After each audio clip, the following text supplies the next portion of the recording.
Hello guys, hope you are all doing great.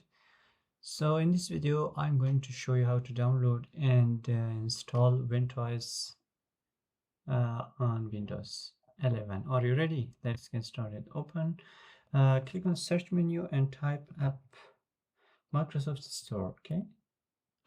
And then after that, here you should search Wintoys.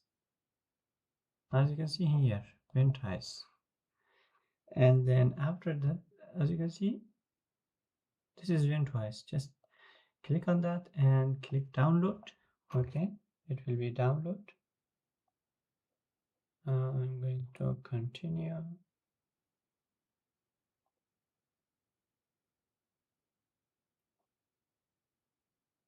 It's downloading, as you can see.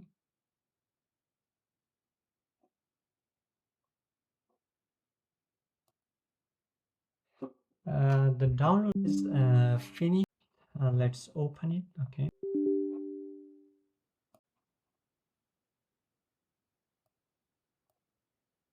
Let me close the App Store. Yeah.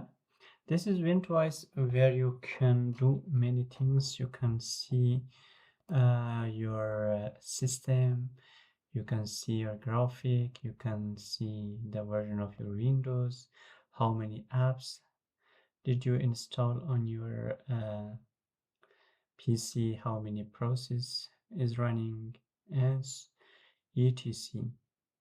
Okay, and click here. You can see the apps, you can search it, and here you can see many things. And yeah, that's it guys. That's how you can download and install Wintoys on Windows 11. That's it. I hope you will like it. If you have any question, just drop them in the comment section and I will be very happy to help you out with that. See you in the next video.